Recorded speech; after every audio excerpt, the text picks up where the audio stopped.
What is up, everybody? This is John here from the Canes blog. Hope everyone's having a good week so far. I am here to give you my prediction for the Miami-Louisville game coming up this Saturday. Up in Louisville, it's a primetime game, national TV, and College Game Day is actually going to be there, so we're going to be on the big stage. Before I get to that, though, quick news update. It just broke a few hours ago that Christian Williams, former four-star cornerback out of Alabama, will be entering the transfer portal. This doesn't come at a huge shock to me and probably to most Canes fans because he really, now in his third year with the program, he really hasn't gotten a lot of playing time.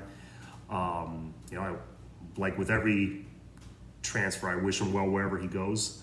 Kind of sucks to lose him because you lose depth, but then at the same time, if he wasn't getting playing time, it was probably for a reason. It was probably because certain freshmen like Marcus Clark or guys like Corey Couch were just kind of outplaying him, I guess. I don't know. We're going to find out more as time passes. I don't want to assume anything.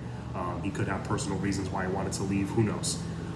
So there's that. So again, best of luck to Christian. So now on to my prediction. I do think Miami will win this game. I'm pretty confident of that. What gives me a lot of confidence is the fact that we were able to do to UAB what we did, especially in the second half, really not opening up the offense very much. We called only a handful of different plays. All we did was run the ball, and there were times where everyone in the building knew we were running the ball, and we still ran it and still moved the chains and still made plays. Also, when we did open it up just a little bit, especially coming out of the half, I noticed, Rhett Lashley started involving Brevin Jordan a little bit. King was pretty accurate. We got into a rhythm, and we marched down the field 3 straight times. Field goal, touchdown, and the game was pretty much done. And right after that, we shut it down and went super conservative again. Obviously, the reason is, not putting too much on film, not putting guys out there unnecessarily late in the game that could get hurt.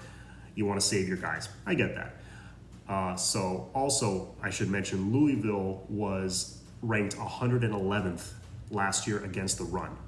And if you notice, when we played them last year, when they ran the ball, or when Miami ran the ball, they had a hard time stopping it, and that set up the big plays over the top that we were able to hit and why we were able to put up 50 points on them.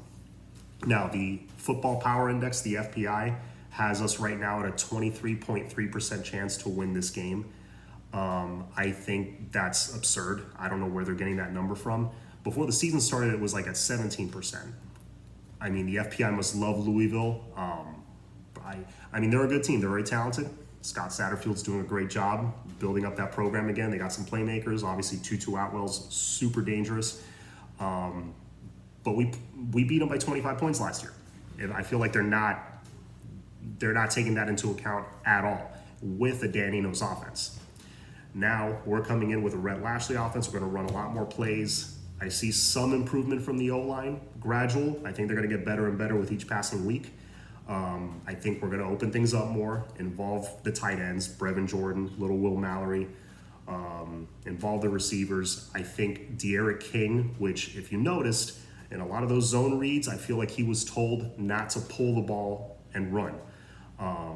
If you're not familiar on those plays, when King is handing it off to Cam Harris, he has an option on a lot of them. He can hand it off, or if he sees the defender kind of crash in and go for the running back, then he can pull it and take off and get big yards. And there was a lot of opportunities for him to do that because I was watching, I was paying attention. I know listening to podcasts and stuff this week, I know a lot of people noticed it. That edge defender, which is what King is watching, every time he slammed inside, he could have pulled it and taken off for big yards. But he didn't. He handed it off to Cam, who even then still had a big day. So, and also UAB, take this with a grain of salt, obviously, because of where they play. They were a group of 5 team, but I think they were number 19 against the run last year. Obviously, they don't play the same competition, but that tells me one thing. That tells me they're very disciplined, well coached, they know how to tackle. Whereas Louisville, they had a lot of things to clean up as far as discipline goes. They had a lot of bad penalties against us last year. And I'm sure Satterfield has addressed that and he's working on it, but we did not have a full off season. So I think they still have things to clean up on their end on defense, and I think we're going to exploit that. We're going to score on them. They're going to score on us too, but I think our defense, which has improved its tackling a bit, still room to improve, I think, but they've definitely improved in my eyes, at least what I saw. I watched the game twice, and they looked a little bit more disciplined to me. Also, only 3 penalties for 30 yards for the whole game. I've never seen, I don't think I've ever seen a UM team do that. And also no turnovers on offense. So if that's a sign of things to come, I'm very excited, because I can't tell you how many games we've screwed up in the past because of a bad penalty killing a drive, or a dumb interception, or a fumble, or just lack of discipline overall. I hope that's a sign of things to come.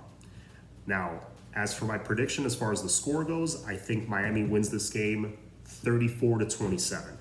I think we score 4 touchdowns and a couple of field goals, and I think they score 3 touchdowns and a couple of field goals.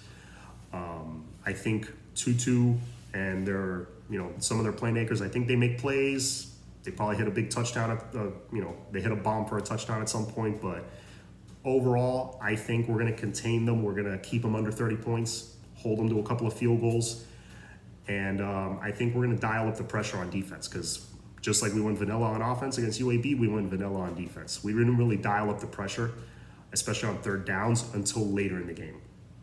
And you saw, as soon as we started doing that, they had to throw the ball away. You just saw all hope of them coming back in that game just completely leave that sideline. So yeah, that's my prediction. I think Miami wins by a touchdown and kicks off this 3-game gauntlet that we have coming up with a W. Now, that's it for me. As always, go Canes.